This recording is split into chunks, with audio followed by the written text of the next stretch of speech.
इंतज़ार पंचौता साहब की वापसी कैसे हुई और बाकी मामलात क्या हैं, तो काफ़ी कुछ है। हुकूमत जुडिशल कमीशन के जो भी मामलात हैं वो क्या, लेकिन असल बात यह है कि इस तमाम एक्सरसाइज में एक तो ये है कि अभी तक सड़कों पे इंतशार नहीं है। ये इंतशार जो सड़कों का था ये अदालतों के तरफ अब चला गया है कि लोग अदालतों की तरफ देख रहे हैं और वहाँ से अदालतों से तवक्को है लोगों को कि कोई ना कोई किसी के भी हक़ में, किसी के ख़िलाफ़, लेकिन ऐसा जो कि मुल्क के लिए अच्छे फ़ैसले हों। दूसरी जो बात है तो ये हफ़्ता जो है अब इसमें असेंबलीज़ में क्या होता है और अदालतों में क्या होता है, तो एक मतलब कुछ ना कुछ किसी न किसी तरफ तो जाएगा मामला और ये हफ़्ता तय करेगा, उसकी एक डायरेक्शन हमें नज़र आ जाएगी इस हफ़्ते में। दूसरा जो मामला है वो ये है कि अच्छा ये जो ये मैं पहले भी बात कह रहा हूँ, मैं दोबारा बात कर रहा हूँ कि ये अरेंजमेंट नहीं चल रहा,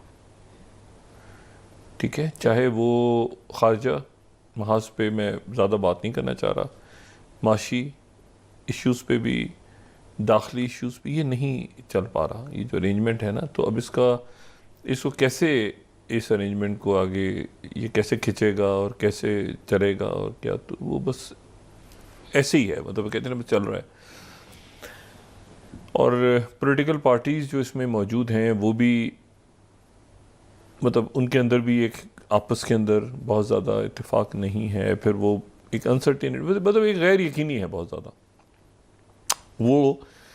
लेकिन वो गैर यकीनी सिर्फ पाकिस्तान में ही नहीं है, वो गैर यकीनी तमाम दुनिया में है कि व्हाट नेक्स्ट, अब क्या होगा, अब क्या होगा, ये हर तरफ बात हो रही है। और एक दिन और चंद घंटे जो हैं वो रह गए जब अमेरिका में इलेक्शन डे, कहते हैं उसको इलेक्शन डे, वैसे इलेक्शन डे है नहीं, क्योंकि उससे पहले वहाँ पर जो मतलब जॉर्जिया में तो 40 लाख लोग ऑलरेडी वोट डाल चुके हैं। मतलब वहाँ पर जब 2020 में तो पेंडेमिक के दरमियान इलेक्शन हुआ था तो बहुत सख्त पाबंदियाँ भी थीं और सारा, तो बहुत बड़ी तादाद में लोगों ने उस वक्त ये जो है वो मेल्स के ज़रिए, नॉट ईमेल्स बट मेल के ज़रिए जो अपना वोट कास्ट किया था। और अभी भी वो कहते हैं कि जी मतलब जॉर्जिया में 40 लाख, कुछ रियासतों में जो है वो 1-1 लाख के करीब वोटिंग ऑलरेडी हो गई है। वो कहते हैं कि वो इलेक्शन दिन पे लंबी कतारें हैं, तो वहाँ एक ऑप्शन होता है कि जी आप पहले से उनको लोगों के पास ऑप्शन होता है कि वहाँ पे वो वोट वगैरह कास्ट कर देते हैं। तो है वो इलेक्शन डे ही, लेकिन बहुत बड़ी तादाद में वोट जो है वहाँ पे कास्ट हुए होते हैं और हो चुके हैं अभी भी।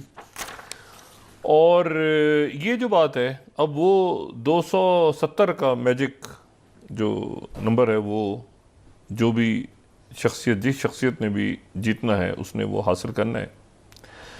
और इसमें जो गिनती है सारी स्टेट्स में वो अलग अलग होती है, मतलब एक स्टेट में दूसरी स्टेट में एक टाइम अलग है, कुछ का अलग है, कुछ का अलग। नेब्रास्का और मेन के अलावा 2 रियासतें ऐसी है कि वहाँ से जो मतलब इलेक्टोरल कॉलेज जो है वो सारा वो एक ही हो जाता है अल्टीमेटली। और 7 बैटल स्टेट्स हैं जिनको स्विंग स्टेट्स कहा जाता है। ये हम फर्स्ट में अगर देखें तो ये बैटल स्टेट्स जो हैं इसमें जो है ये 7 बैटल स्टेट्स हैं, Michigan, Pennsylvania, north Carolina, Georgia, battle states या स्विंग स्टेट्स या जो भी इनको नाम दिया जाए। ये जॉर्जिया की मैं बात कर रहा था कि यहाँ पे जॉर्जिया, इसमें तो जॉर्जिया में तो 40 लाख लोगों ने ऑलरेडी वोट डाल दी है। अब ये जो है ये आज के जो बिल्कुल आखिर में जो पोल्स आ रहे हैं, वो जो पोल्स हैं तो वो यहाँ पे अगर हम देखें, ये न्यूयॉर्क टाइम्स का देख लें या हम यहाँ पे BBC का देखें, तो बिल्कुल जो है एक में हमें नज़र आ रहे हैं कैमला हैरिस नज़र आ रही हैं 49 पे, ट्रम्प 48 पे, और एक में 48.5 और 47.4। ये जो है ये आखिरी पोल्स हैं बिल्कुल। तो बिल्कुल ऐसा है कि वो इंतखाबात बिल्कुल करीब, ठीक है। ये मैं सिर्फ न्यूयॉर्क टाइम्स और यहाँ पे BBC को कोट कर रहा हूँ, तकरीबन हर जगह ऐसे ही है। अगर आप इसको इंडिविजुअल रियासतों के लेवल पे चले जाएंगे तो वो कहीं आपको ट्रंप आगे नजर आएंगे। मतलब इस तरह से सूरत हाल बनी हुई है। और उसमें यह है कि मतलब फिर जो मीडिया है वहाँ का, तो वो मीडिया जैसे एसोसिएटेड प्रेस है जो एक बड़ी न्यूज़ एजेंसी है, तो वो मतलब वो पहले ही अनाउंस कर देते हैं और उनका कहना ये है कि 99.9% जो है हमारी प्रेडिक्शन दुरुस्त होती है कि वो लेट नाइट जब किसी वक्त ऐलान कर देते हैं। अदरवाइज़ ये कि अगले दिन तक क्लैरिटी होती है कि भाई क्या। लेकिन अल्टीमेटली जो सारी रियासतों ने कानूनी तौर पे अपने अपने वोट्स गिन के और फिर इलेक्टोरल कॉलेज वो 12 दिसंबर तक भेजना होता है, क्योंकि 17 दिसंबर को जो है वो इलेक्टोरल कॉलेज बैठता है और वो सदर और नायब सदर का फिर वो डिसाइड करता है। और फिर उसके बाद जो है वो 20 जनवरी को जो 12 बजे दिन के वाशिंगटन का जो टाइम है उस पे जो अमेरिकी सदर है वो हलफ उठाते हैं। अच्छा, ये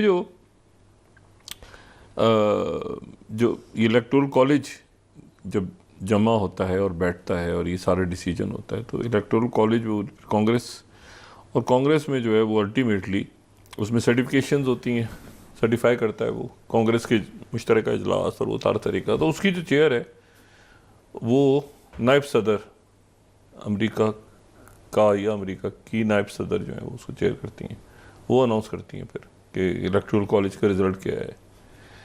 यानी इस बार कैमिला हैरिस जो है वो अनाउंस करेंगी कि क्या वो जीती हैं या वो हार गई हैं, क्योंकि वो इत्तेफाक से नायब सदर भी हैं। तो वो जो है वो ऐलान करेंगी, फिर वो जो सर्टिफिकेशन होगी कि ये जो है ये क्या मैं जीत गई हूँ सरकारी तौर पे या मैं हार गई हूँ।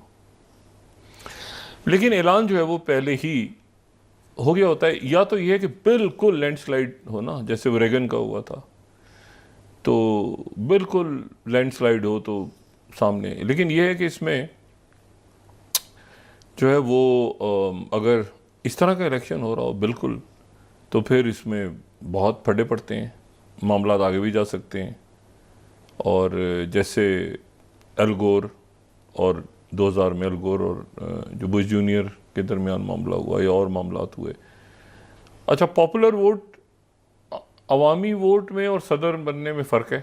यानी पॉपुलर वोट किसी और के पास हो सकता है और अल्टीमेटली इलेक्टोरल कॉलेज जो है वो किसी मतलब वो एक बड़ा कॉम्प्लेक्स प्रोसेस है अमेरिका का जो यूनिक है। तो वहाँ पर पॉपुलर वोट अगर किसी को पड़ा है तो ज़रूरी नहीं कि वो जो है वो सदर भी बने, क्योंकि वो इलेक्टोरल कॉलेज जो है उसके मेंबर्स उधर से उधर चले गए, उधर से उधर चले गए, तो वो सारा जो है सिलसिला वो ऊपर नीचे हो जाता है। अच्छा, इसमें जो दूसरी बात है वो ये है कि अब हमारे सामने जो है वो इश्यूज़ वहाँ पे क्या डिस्कस हो रहे हैं। इश्यूज़, एक तो एबॉर्शन का इशू बड़ा इंपॉर्टेंट है वहाँ पे, वो लोकल उसमें वो डिस्कस हो रहा है। इमिग्रेशन डिस्कस हो रही है, इकॉनमी डिस्कस हो रही है, और उसके साथ ही जो है वो डेमोक्रेसी भी डिस्कस हो रही है अमेरिका में कि भाई डेमोक्रेटिक वैल्यूज़ और ये और वो सारा।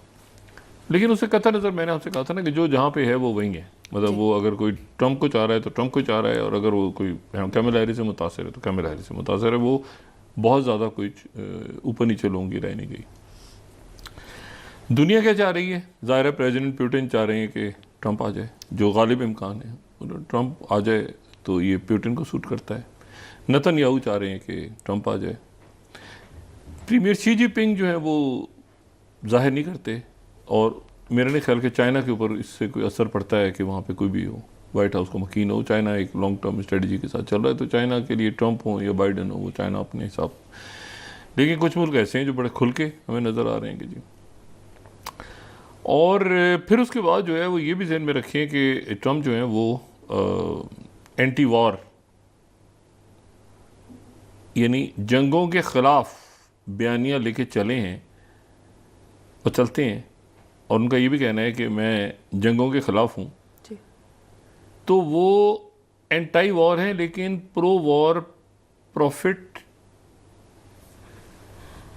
की अहमियत भी समझते हैं। एंटी वॉर बयानियाँ है, ये जो मेरा तासुर है ट्रंप साहब के बारे में, गलत भी हो सकता है। बयानिया उनका एंटी वॉर है, जी।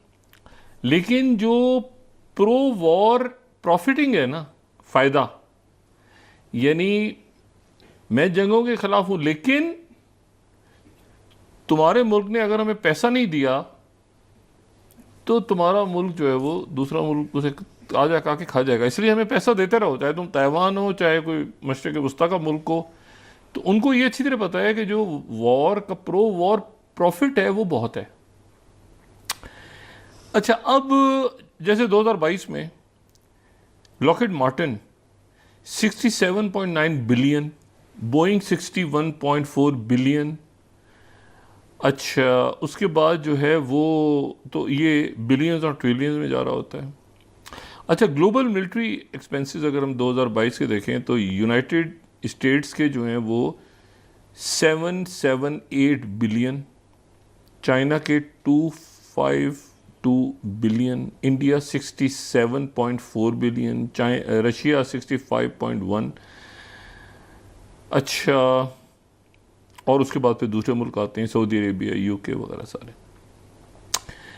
अब ये जो वॉर प्रॉफिटिंग है इसकी मैंने कैलकुलेशंस अभी देखी, तो जो आम सेल्स हैं सालाना, जो असला बिकता है, असला बिकेगा तो मतलब एंटी वॉर हो गए आप, तो फिर तो ये कंपनियां क्या ये बैंकरप्ट हो जाएंगी सारी। तो आम सेल्स जो हैं वो 400 से 600 बिलियन साल के तकरीबन आम सेल्स हैं। मिलिट्री जो कॉन्ट्रैक्ट अलग से प्राइवेट कॉन्ट्रैक्टर्स को 200 से 300 बिलियन, और रिसोर्सेज की एक्सप्लॉयटेशन वो 100 से 200 बिलियन एनुअली। और फिर उसमें ये बात ध्यान में रखें कि इसमें सिर्फ पैसा जो है वो ये बात बड़ी तल्ख है, लेकिन ये एक हकीकत है कि इसमें पैसा, जंगों में पैसा सिर्फ जो है वो जो असला बेच के नहीं बनाया जा रहा होता, बल्कि जो एड, ह्यूमैनिटेरियन एड की एजेंसीज होती हैं पूरी दुनिया में, वो भी इसमें पैसा बनाते हैं। उनके भी एम्प्लॉयज़ हैं ना, वो तनख्वाहें लेते हैं, वो सामान पहुंचाते हैं, वो ट्रक्स हायर करते हैं, वो डॉक्टर्स को पे करते हैं। मतलब वो ये जंगें जो हैं अल्टीमेटली ये बहुत ज़्यादा जहाँ तबाहकारी लेकर आती हैं वहाँ पर एक प्रॉफिट भी लेकर आती हैं। टेक्नोलॉजी तेज़ हो जाती है, डिमांड बढ़ जाती है कुछ ख़ास अशिया की, मतलब है कि मतलब प्रॉफिट। तो मैंने आपसे कहा ना, ट्रंप का जो ये जो बयानिया होता है ना, ख़ास तौर पे ट्रंप को जैसे मैं देखता हूँ, मैं बिल्कुल गलत भी हो सकता है, तो आप हैं एंटाई वॉर बयानिया, लेकिन प्रो वॉर प्रॉफिट को आप जानते हैं। अच्छा, प्रो वॉर प्रॉफिट क्या है जी। कि जैसे ताइवान के ऊपर उनका स्टांस है कि, या नेटो पे उनका स्टांस है कि भाई हम क्यों दें पैसा तुम्हें बचाने का, तुम हमें दो ना, तुम नेटो में क्यों नहीं डालते पैसा, तो अगर नहीं डालोगे तो फिर आ जाएगा, भऊ आ जाएगा। जैसे बच्चों को डराते हैं ना भऊ से, तो वहाँ भऊ जो है वो रशिया है, ठीक है। बच्चों को डराने के लिए इस तरह के नाम होते हैं ना, भऊ आ जाएगा इस तरह के, तो भऊ जो है वो रशिया है या चाइना है या कोई भऊ है, बस वो आ जाएगा। और ताइवान को भी डराते रहते हैं, भऊ आ जाएगा। अच्छा, अब ये जो है ये तो डराने के लिए ना, तो वो उससे फिर प्रॉफिट होता है। अब ये देखें, ट्रंप जब आए थे, अच्छा नेतन्याहू तो ने तो प्रॉपर एक जगह का नाम गोलान हाइट्स पे, वो ट्रंप हाइट्स के नाम से उन्होंने पहाड़ी का नाम दिया हुआ है बाकायदा नेतन्याहू ने। नेतन्याहू इतना पसंद करता है क्योंकि ये तल अवीव से यरूशलेम और ये सारा जबराम। अच्छा, अब जो है वो तो ये देखना ये है कि ये इसमें लोकल क्या होता है, लोकली क्या होता है। कैमला हैरिस तो एक्सेप्ट कर लेंगी अपनी शिकस्त, क्या ट्रंप करेंगे, ये बात हमने कल भी की थी डिस्कस कि क्या ट्रंप अपनी शिकस्त तस्लीम करेंगे। अच्छा, ये बात ये हमने कल भी की थी कि उस वक्त ट्रंप जो है वो हेड कर रहे थे इंस्टीट्यूशंस को, इस दफ़ा ट्रंप हेड नहीं कर रहे, तो बाइडेन इंतज़ामिया के ऊपर जाता है कि वो किस तरह से, अगर ट्रंप हार जाते हैं तो किस तरह से वो एंडोर्स करवाते हैं उन फैसलों को। और ट्रंप जो है वो किस्मत के धनी है, उनके जो लोग हैं, जो मैंने कल भी बात की थी, वो लार्जर दैन लाइफ देखते हैं ट्रंप को। मतलब ट्रंप कोविड से भी बच गया। अच्छा, आखिर में जाते जाते मतलब पहले तो देखें ना, केसेस से बच गया, मतलब इम्पीचमेंट ट्रंप नहीं हो सके, 2 दफ़ा इम्पीचमेंट कोशिश हुई, स्कैंडल्स बन गई है, और आखिर में 2 दफ़ा कातलाना हमला हुआ। उससे भी बच गया। तो मतलब वो हर दफ़ा जो कातलाना हमला भी होता है ना, तो या कोई स्कैंडल आता है, मतलब ट्रंप साहब की खूबी ये है कि उनका जब भी कोई स्कैंडल आता है तो उनका वोट बैंक बढ़ जाता है। उस स्कैंडल के नतीजे में उनका वोट बैंक बढ़ जाता है, क्योंकि वो ये बात करते हैं कि ये जो सारा कुछ हो रहा है, ये साजिश, ये सारा धांधली, ये सारा जो सिस्टम अरेंजमेंट रिग्ड, ये वो सारा। और अब तो उन्होंने ये कहा है कि मैं आ गया तो मैं ये जिन लोगों ने चीट किया उनको मैं कैफरे किरदार तक पहुंचाऊंगा, जिन्होंने पूरे सिस्टम को रिग किया हुआ है। अच्छा, ट्रंप की फिर ये कि बहुत से लोगों की दुकानें बंद होती हैं ना ट्रंप के आने से। मतलब मिसाल के तौर पर लॉबी फर्म्स, फलाना डिमांग, मतलब आपको डायरेक्ट ट्रंप से बात करनी है। मतलब लॉबिंग फर्म हायर करेंगे तो मैक्सिमम ये होगा कि उनके कोई आले खाना, कोई जेरेड कुशनर, ये वो। अब वो इस टीम में कितना उनका इन्फ्लुएंस होता है ज़ाहिर होगा। तो वो जो है वो मतलब उनसे डायरेक्ट वन ऑन वन, ये नहीं कि अब लॉबिंग फर्म हायर करके और फिर उससे कहेंगे, लॉबिंग फर्म से कहेंगे जी मेरी जेरेड कुशनर से आप दोस्ती करवा दें या तरह मेरी गप लगवा दें, ऐसा नहीं होगा। वो खुद वन ऑन वन वो सबके साथ जहाँ पर जो है वो दुनिया को अपने अंदाज में देखते हैं। तो उनके दुकानें भी बंद हो जाती हैं लॉबिंग फर्म्स की, तो वहाँ पर भी एक वो थिंक टैंक्स और ये वो सारा, वो ट्रम्प इनको मानते ही नहीं है। ट्रम्प कहते हैं ये तो ऐसे ही है, ये फजूल, ये तो एक पूरी माफिया है जो बैठे हुए हैं।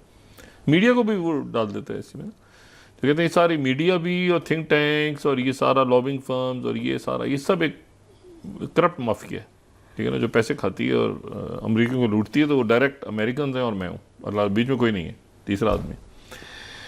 और शुरू में वो जाहिर है उनके, आप याद करें कि उनके जो, अच्छा इतना ज़्यादा वो ये भी नहीं है कि वो फ़ौज के या जो इस्टेब्लिशमेंट के वो अगेंस्ट हैं। वो शुरू में तो सारे उनके साथ जो हैं वो तकरीबन फ़ौज के ही लोग उनके एडवाइजर्स थे। एक वो जॉन बोल्टन आ गया था बीच में, उसने भी सत्यानाशी किया वो वेनेजुएला की कू और ये सारा।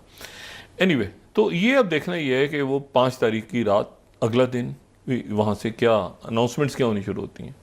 अच्छा, फॉक्स इस दफ़ा नहीं है, फॉक्स का टिल्ट वहाँ पे नहीं है मीडिया में, लेकिन फॉक्स की जगह जो है इलॉन मस्क ने ले ली है। इलॉन मस्क बहुत स्ट्रॉन्ग सपोर्टर के तौर पे वो वहाँ पे मतलब आ गए इलॉन मस्क।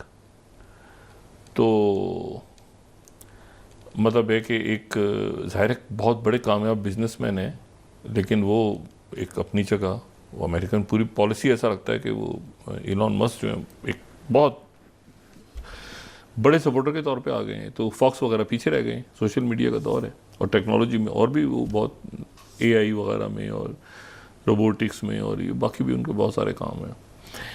अच्छा, अब इसमें यह है तो ये अगले चंद रोज़ देखना है कि किस तरह मामला जाते हैं। और इस ये जो फॉग होगी ना, इस फॉग में बड़े सारी जो फॉग वहाँ पर ट्रांसफ़र ऑफ पावर किस तरह से हो रही है। अगर तो ये होता है कि वो ट्रंप को तस्लीम कर लेती हैं, वो जब सुकून से ट्रंप अनाउंस हो जाते हैं और कुछ भी नहीं होता अमेरिका में और वो तरीके से, तो बेज़ाहिर है उनकी टीम फिर बैठती है, फिर वो एडवाइज़र्स को चुनती हैं, फिर वो मतलब फौरी तौर पे ये होगा कि अच्छा फिर ट्रांसफ़र ऑफ पावर कैसे होगी तरीके से। अगर तो इस तरह से होता है स्मूथ, यानी ट्रंप, उसके लिए ट्रंप का जितना ज़रूरी है, स्मूथ ट्रांसफ़र ऑफ पावर के लिए ट्रंप का जितना ज़रूरी है। कैमला हैरिस अगर जीत जाती हैं तो ट्रंप इस पोल पे तो ट्रंप नहीं मानेंगे, ठीक है ना, मतलब वो ये तो फ़ौरन ही के रिग्ड हैं और ये वो सारा। तो अब देखना ये है कि इलेक्शन वहाँ पे किस तरह से होता है। अच्छा, दूसरी जो बात है वो ये है कि इसका तमाम दुनिया पे असर पड़ेगा। तमाम दुनिया पर असर पड़ेगा इसलिए क्योंकि जब, अच्छा मैंने आपसे कहा ना ये वॉर प्रॉफिटिंग, ये बड़ी इंपॉर्टेंट। और वॉर का आप कितने ही आप हो ना कि जंगें नहीं चली मेरे दौर में, ये नहीं हुआ, छिड़े वो नहीं, वो जंगें छिड़ी तो किसी और सेंस में जाएगा।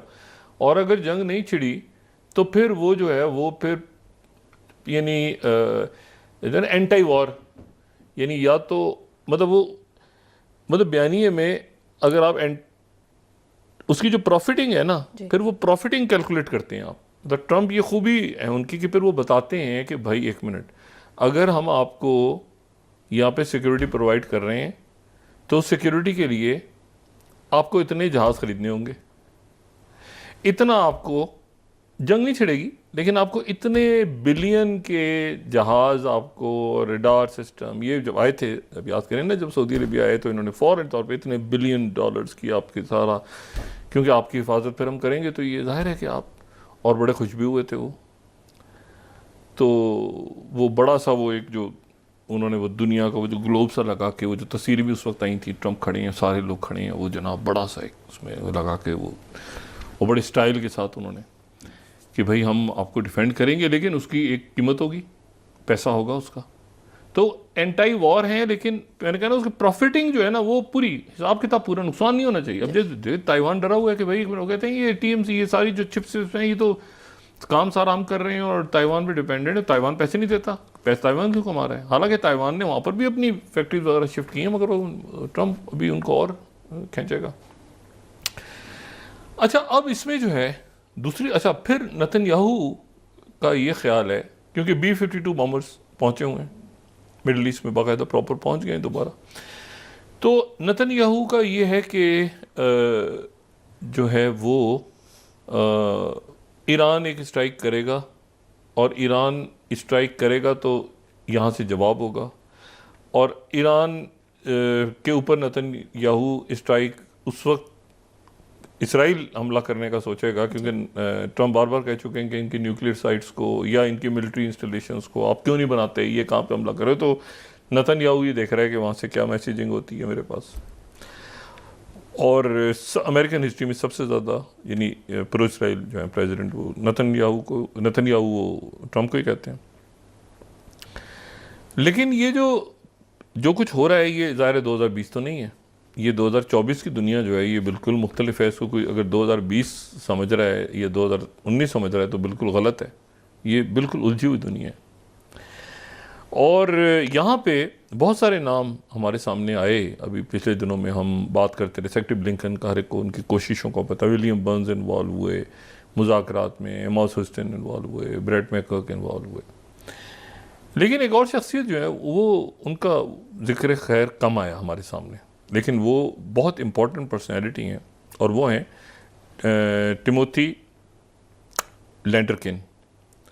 अच्छा, ये जो टिमोथी ए लैंडरकिन है, ये बड़े आप समझें कि बड़े सीजन्ड डिप्लोमेट हैं अमेरिका के, और ये मिडल ईस्ट में बहुत इन्होंने सर्व किया है। पाकिस्तान डेस्क को भी ग़ालिबन इन्होंने देखा है, इराक़ में अरबी भी बोलते हैं, इनकी बड़ी जो है ना, और अभी भी ग़ालिबन ये स्टेट डिपार्टमेंट में पूरा जो ईस्ट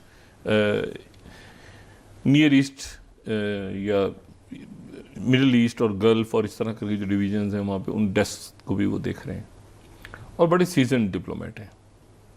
लेकिन यहाँ पर इनका नाम कम क्यों आया है ये मैं बताना चाह रहा हूँ। हालांकि इनका नाम ये बड़ा इनका इम्पोर्टेंट रोल रहा है। ये यमन में अमेरिका के नुमाइंदे ख़ुसूसी, यमन में अमेरिका के नुमाइंदे ख़ुसूसी हैं ये। अगर मैं यहाँ पर इनकी हम बायोग्राफी भी देखें तो यूएस डिपार्टमेंट ऑफ स्टेट ने जो इनका बताया हुआ है, ये 5th अगर हम देखें तो 2021 में ये इनकी अपॉइंटमेंट हुई थी US special envoy for Yemen, US special envoy for Yemen.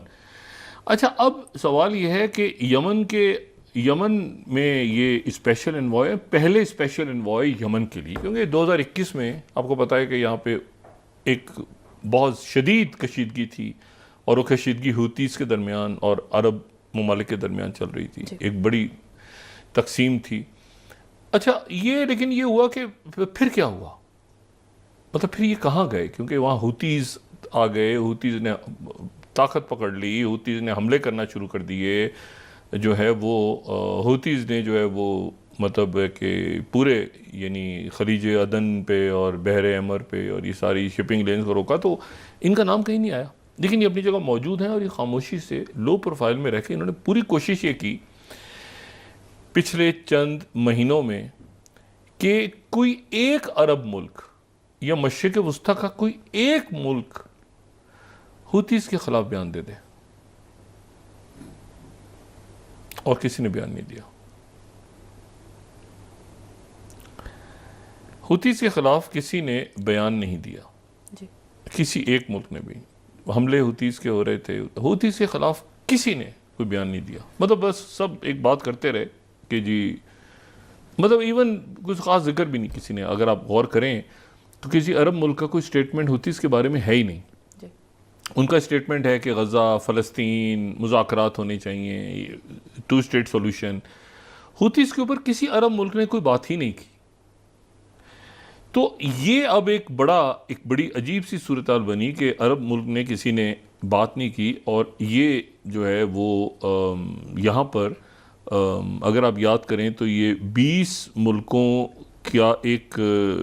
की कोलिजन भी बनी थी, और वो 20 मुल्कों की जो कोलिजन है वो बनी थी जब शुरू में जब ये हुतीज़ का अटैक हुआ, तो एक यहाँ पे पूरा एक बना था कि जी ये ऑपरेशन प्रॉस्पेरिटी गार्डियन के नाम से, कि जी उसमें 20 मुल्क होंगे, अमेरिका के अलाइज कम थे लेकिन इस खत्ते के मुल्क ज़्यादा थे उसमें, और उसमें ये था कि वो ज्वाइन करेंगे और वो ज्वाइन करके यहाँ पे यकीनी बनाएंगे। ये प्रॉपर एक फोर्स का ऐलान हुआ था, ये मैं लोगों को याद होगा, ये पूरी प्रॉपर एक फोर्स का ऐलान हुआ था। अच्छा, वो 20 मुल्क हैं प्रॉस्पेरिटी गार्डियन वाले, जिनका नाम जिनका भी हम दिखा भी रहे थे कि इसमें इन मुल्कों के नामों का ऐलान हुआ था, तो इनमें से तो कोई भी मुल्क जो है वो एक हद तक गया, उसके बाद वो सिक्योर किया, मगर वो इसकी कोई कमांड या इसका कोई स्ट्रक्चर तो नहीं आया सामने कि भाई इसको कौन लीड कर रहा है, कौन से।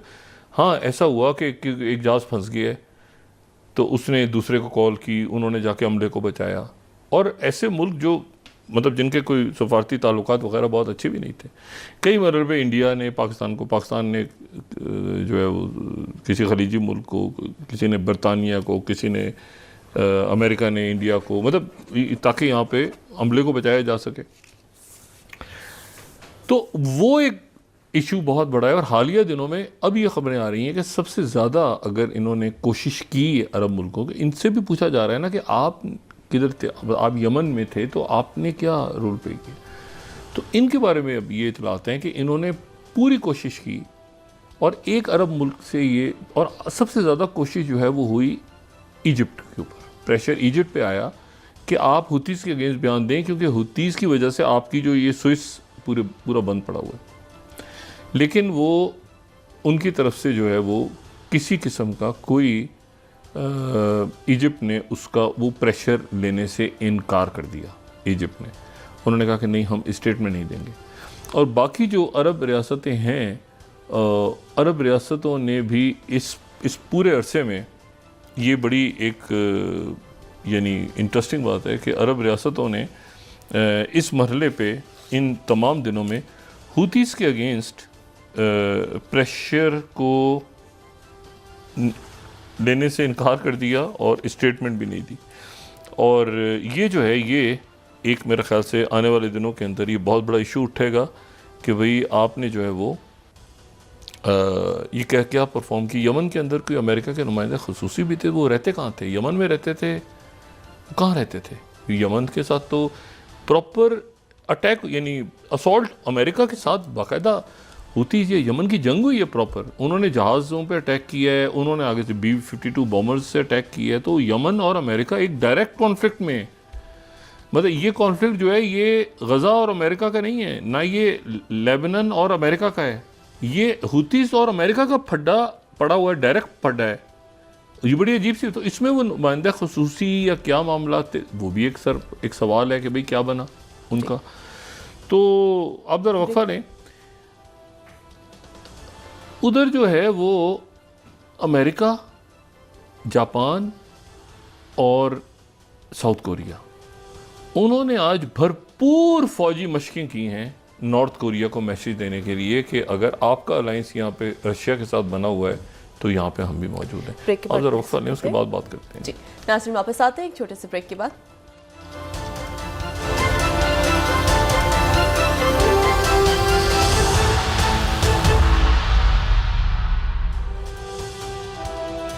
वेलकम बैक नाज़रीन। डॉक्टर साहब, क्या मुल्क में सियासी इस्तेहकाम के लिए मुज़ाकरात होंगे? नहीं, मुज़ाकरात तो नहीं हो रहे, अदालत से फैसले। अदालत इस हफ्ते जो है वो, ये हफ्ता जो है ये अदालत की तरफ तमाम कौम की नज़रें हैं। और एक जो, क्योंकि सड़कों पे तो फैसले होने का मतलब ये है कि एक अफरा तफरी और हिजान और दहशत गर्दी और बेचैनी, और उसमें तो घिराव जलाओ और आपके मतलब वो तो एक अजीब सा, तो भी फैसले होंगे वो अदालत से होंगे। और अदालत के जो फैसले हैं वो ज़ाहिर है कि उन पे अमल करना, चाहे वो किसी के फेवर में हो या किसी के अगेंस्ट हो, वो रियासती अदारे उस पर इंश्योर करवाएंगे कि ये, और ये अभी तय हो जाएगा अगले चंद दिनों में। ये हफ्ता अहम है। इसलिए मैंने कहा ना, पाकिस्तान ने आगे एक बेहतरी की तरफ ही जाना है, यकीनन तो अदालतों के ज़रिए ही होगा सारा।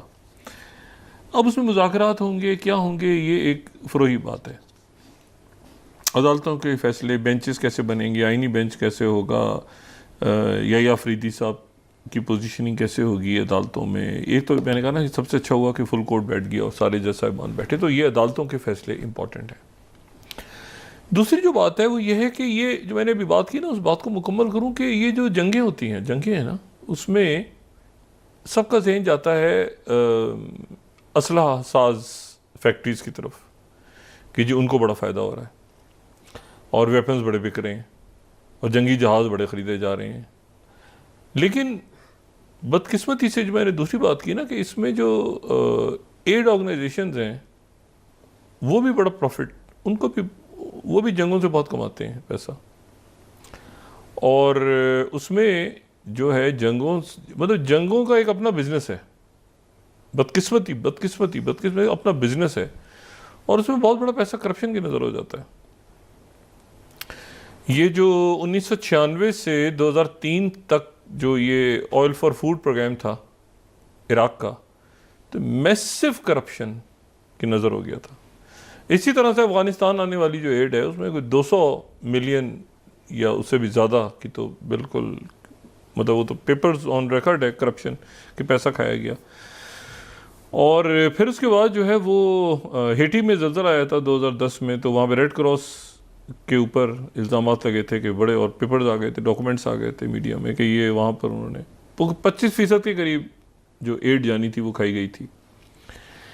अच्छा, फिर ये होता है कि रिकंस्ट्रक्शन, मतलब ठेके, बदकिस्मती। लेकिन अब देखें ना, गज़ा में कितनी तबाही है, कितना इंसानों का खून बह गया वहाँ पे।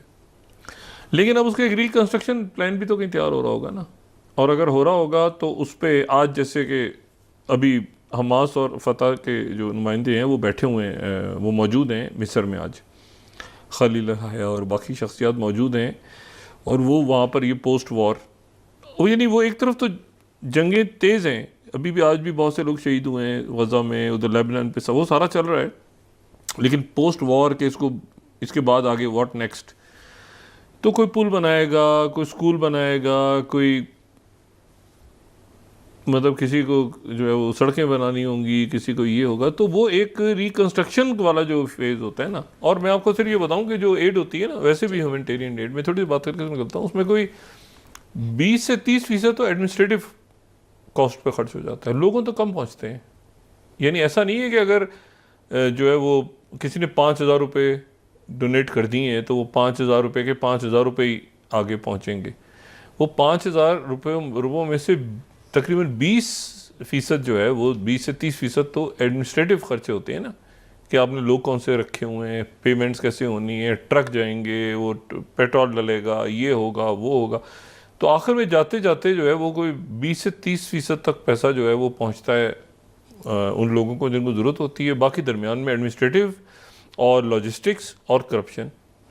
अच्छा, फिर इंडस्ट्रीज़ ग्रू करती हैं बहुत सारी, पानी, खाना, ठीक है ना, मतलब है कि फार्मास्यूटिकल, ये प्राइवेट कॉन्ट्रैक्टर्स।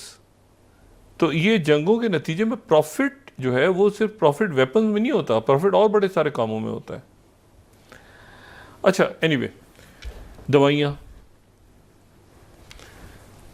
तो ये जो है ये अब मिसाल के तौर पे ऊपर से जहाज़ों से फेंकना है गज़ा में खाना, तो ख़ास तरह का उसमें कौन से खाने होंगे, कैसे तैयार होंगे, वो तो बड़े अच्छी एक NGO वहाँ पे उन्होंने काम सारा किया। लेकिन बहरहाल मतलब है कि उसको फिर ये होता है ना कि मैंने उसमें भी वो भी एक प्रॉफिटिंग का काम है, उनका काम चल नहीं सकता जब तक वो ये एडमिनिस्ट्रेटिव कॉस्ट पूरी ना करें। अच्छा, अब जनाब जो अच्छा, ये हुतीज़ का अगर किसी ने पढ़ना हो ना कि अरब रियासतों के साथ क्या हुआ है होती, तो ये वाशिंगटन पोस्ट का आर्टिकल एक मैं रिकमेंड कर रहा हूँ यहाँ पे 11th कि अरब स्टेट्स ने जो है वो रेजिस्ट किया US pressure to denounce Houthis. एक मुल्क ने भी हुतीज़ के खिलाफ बात ही नहीं, हुतीज़ के बारे में बात ही नहीं की, किसी ने जिक्र ही नहीं किया कि हुती कौन से हुतीज़ वो जिक्र ही नहीं किया, मतलब जिक्र ही नहीं हुआ हुतीज़ का। हुतीज़ से लड़ाई और पूरी यमन पिछले 10-12 साल आप देखें 2010 के बाद से, तो पूरा यमन के ऊपर ही तो ये सारा वो पूरी जंगें हो रही थी वहाँ। किसी अरब मुल्क ने नाम ही नहीं लिया होती इसका। वो कह रहे हैं कि जी हमारे आवाज़, ये वॉशिंगटन पोस्ट का आर्टिकल पढ़ें, वो कहते हैं Arab states resist US pressure to denounce Houthis, और फिर नीचे वो जिक्र है कि सबसे एक एक मुल्क से जाके बात होती रही कि भाई आप हूतीस का नाम तो ले दें किसी जगह। उन्होंने कहा खबरें चला रहे हैं ना, हमारा मीडिया चला रहा है, बयान नहीं देंगे हूतीस के बारे में। तो ये एक अजीब मामला हुआ है। अच्छा, उधर जो है वो अगर ये हम देखें, ये जो 12 आज मैं कोट कर रहा हूँ चाइना का मीडिया जो, तो वो साउथ कोरिया, यूएस और जापानीज एयरफोर्स ने, इन्होंने एयर ड्रिल्स की हैं, बड़ी एयर ड्रिल्स की हैं, ठीक है ना। यूरो न्यूज़ ऐसे कह रहा है कि long range bombers with South Korea and Japan response to North Korea missile test. अच्छा, उधर जो है वो जाहिर है कि प्रेसिडेंट ट्रंप ये चाहेंगे कि ईरान से डील हो। जो नेतन्याहू जो बात हो रही है ना मिडल ईस्ट में कौन से मुल्क क्या चाहेंगे कैसे, तो ईरान तो बिल्कुल भी नहीं चाहेगा कि ट्रंप आए, ट्रंप आएगा तो उधर रहेगा। लेकिन उनको ये भी पता है कि ट्रंप आके तो बहुत एक्सट्रीम प्रेशर बना के डील भी करना चाहेगा, वो कैमला हैरिस भी करना चाहिए। मतलब दोनों सूरतों में कि भाई कोई मामला हो, लेकिन बहुत एक्सट्रीम प्रेशर बना के फिर वो मामला आके बढ़े। लेकिन ये कि ये ध्यान में रखें कि यहाँ पे रशिया और चाइना मौजूद हैं, और स्ट्रेटेजिक पार्टनरशिप और एक कॉम्प्लेक्स हो चुका है मामला सारा।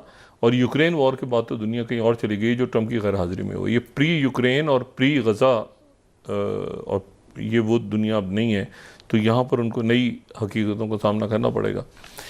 और फिर उसमें जो इम्पॉर्टेंट बात है वो ये है कि जो प्रेसिडेंट ज़ेलेंस्की हैं यूक्रेन के, उधर अमेरिका ने कॉन्ट्रैक्ट किया चाइना से कि ये फटे को कम करवाओ, नॉर्थ कोरिया को समझाओ कि वो नॉर्थ कोरिया रशिया के साथ ना मिले, क्योंकि वो अगर मिलता है तो फिर आपने आगे तो आपका अमन मुआहदा है वो कैसे होगा। नॉर्थ कोरियन जाके जब यूक्रेन में लड़ रहे होंगे तो यूक्रेन फिर आपकी बात कैसे सुनेगा, क्योंकि चाइना की यूक्रेन और रशिया दोनों के साथ बड़ी इसी गपशप है। तो उन्होंने, लेकिन जो अब ये कितनी अहमकाना, अब इसको अहमकाना कहा जाए क्या कहा जाए, कि नॉर्थ कोरिया जो है वो चाइना से पूछे बगैर या चाइना की से पंगा लेके वो जो है वो जा रहा है रशिया के साथ। मतलब एक अजीब व गरीब सी बात है। लेकिन अमेरिका में बहरहाल वो उनके एम्बेसडर के घर में मीटिंग हुई, सारा कुछ हुआ वाशिंगटन में, उन्होंने कहा कि जी आप ये करें, कर्ट कैम्पबेल जो हैं और ये सारे। अब इशू लेकिन ये है कि वो जो है वो जो तंग आके ना आज इस खबर के बाद, मतलब एक बेजारी, एक कोफ्त होती है ना, तो ये यूक्रेन की मीडिया ने आज कहा कि, मतलब सोर्सेस उन्होंने बताया कि भाई ये 14वीं स्लाइड, कि चाइना को पता था कि ये ट्रूप्स ने आना है। ये अमेरिका को बता रहा है यूक्रेन कि ये चाइना को पता था कि नॉर्थ कोरिया की ट्रूप्स ने आना है यहाँ पे हमसे फटा करने के लिए। तो आप बजाय इसके कि आप जो है वो, मतलब इस मरहले पे जब वो हमारे सर पे नॉर्थ कोरिया की ट्रूप्स आ गई हैं, तो आप कह रहे हैं कि हम चाइना से कहते हैं कि चीनियों उठो, नींद से जागो। उनका साइलेंट चाइना, ये बाकायदा साइलेंट चाइना, उठो उठो। वो देखो नॉर्थ कोरिया रशिया की तरफ निकल गया, तो वो तंग आके ना अंदर खून के घूंट पी के वो यूक्रेन वाले कह रहे हैं कि ये चाइना की मर्जी के बगैर नहीं आ सकता नॉर्थ कोरिया। और उधर वो जनाब वो जो साउथ कोरिया का जो ईस्टर्न साइड है वहाँ पे ये आज ड्रिल्स हुई हैं। मतलब ये एक अजीब सी बात है ना कि अमेरिका, मतलब ये नहीं, ये बस अब क्या कहूँ, जैसे हमारे यहाँ कोई बयानिया नहीं बन रहा, उनका भी बयानिया नहीं बनता कि भाई ये कैसे बताएं कि नहीं चाइना जो है उसकी मर्जी के बगैर नॉर्थ कोरिया जो है वो रशिया की तरफ चला गया और चाइना उसमें नाराज़ होगा।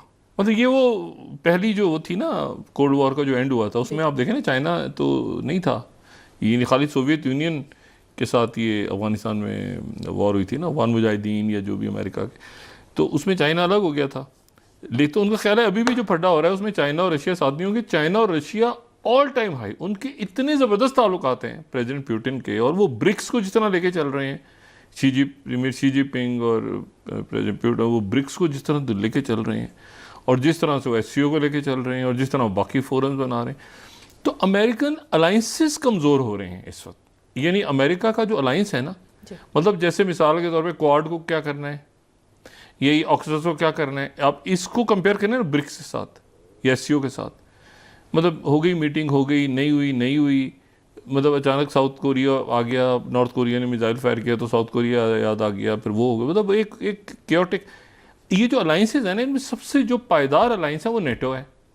अब नेटो जो है उसके मत्थे लगने जा रहे हैं नॉर्थ कोरियन। अब नेटो का क्या ताल्लुक, वो नेटो जो सोवियत यूनियन के अगेंस्ट बनी थी उसके मत्थे नॉर्थ कोरिया लग रहा है, और नेटो अपने दफ्तर वहाँ नहीं खोल रहा जापान में। तो ये एक अलग अलाइंस है जिसमें यूरोप किसी सूरत यूरोप उस फड्डे में नहीं पड़ेगा कि पैसिफिक से यूरोप का क्या ताल्लुक है, ज्योग्राफी है ना। अब उस ज्योग्राफी में जो है वो नॉर्थ कोरिया को वो समझा, तो वो तो जाहिर है कि कोशिश करेंगे, और प्रेसिडेंट पुतिन भी चाहेंगे कि भाई इसका यूरोप के साथ उनके ताल्लुकात बनने हैं। लेकिन इशू ये सारा कि वो यूरोप जो है वो एक तरफ से तो ट्रंप के दबाव में आएगा, और इधर से पुतिन जो है वो पीछे हटके उन्होंने नॉर्थ कोरिया को सामने कर दिया कि नॉर्थ कोरिया बात कर रहा होगा और ट्रंप से ये क्या मिला है। तो ये बड़ी पेचीदा दुनिया, और यहीं इन्हीं दिनों में जहाँ ये सारी चीज़ें डिस्कस हो रही होंगी तो वहाँ डिस्कस हो रहा होगा कि क्या ये सीज फायर होता है या ये fog of transfer of power, एक धुंध है ना दरमियान में कि भाई अभी वो क्रिसमस की छुट्टियाँ भी आ रही हैं, फिर न्यू ईयर भी आ रहा है, फिर ये भी है, फिर वो भी है, फिर वो, और जंगें हो रही हैं और फटीक में भी हैं लोग। ठीक है, पाकिस्तान में भी फटीक है, लोग फटीक में आए हुए हैं ना, बेचैनी कि क्या होगा, कैसे होगा, कि इकॉनमी जो है अनसर्टन है। तो ये अब देखना ये है कि ये पाकिस्तान इस हफ्ते अगले चंद दिनों में किस तरफ जाता है। कल से कौमी असम्बली का इजलास और उसमें फिर अदालतें, और उसमें ये एक दिन और चंद घंटों के बाद जो है वो अमरीकी इलेक्शंस, और उसके साथ ही ये तमाम फ्रंट्स खुले हैं, और वो फ्रंट्स खुलते जा रहे हैं, कोई फ्रंट बंद नहीं हुआ, बल्कि एक बहुत पेचीदा दुनिया, और उसके सामने अमेरिकन इलेक्शन ऐसा जिसमें ट्रंप कह रहे हैं कि मैं तो जीत चुका हूँ, बस ऐलान करेगी कैमला हैरिस। जी।